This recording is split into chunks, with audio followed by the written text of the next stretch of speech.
berdasarkan konsultasi kami ke OSS, memang disarankan untuk melakukan perubahan ke KBLI 2020, khususnya untuk jenis KBLI yang mana baik itu nomor ataupun penjelasannya berubah.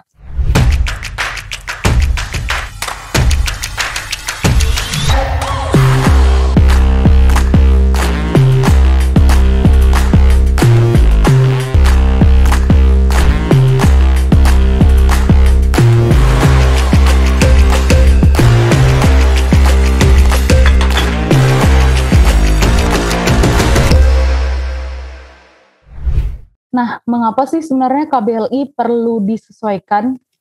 Karena jelas ya, sekarang yang berlaku adalah KBLI 2020 dan memang disebutkan bahwa semua sistem mulai dari AHU maupun OSS itu sudah menggunakan KBLI 2020.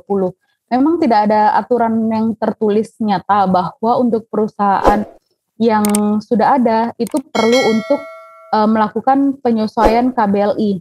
Nah, tapi berdasarkan konsultasi kami ke OSS, memang disarankan untuk melakukan perubahan ke KBLI 2020, khususnya untuk jenis KBLI yang mana baik itu nomor ataupun penjelasannya berubah. Jadi kan dalam KBLI itu selain ada nomor, ada judul KBLI dan juga ada penjelasannya.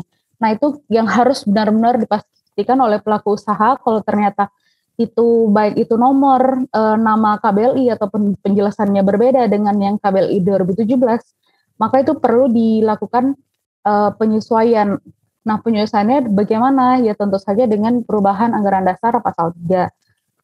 Gitu. Nah, sebenarnya kenapa sih kapan kita butuh untuk menyesuaikan KBLI ini? Nah, selain karena memang diperlukannya itu ketika pelaku usaha yang sudah memiliki izin tapi belum memenuhi komitmen.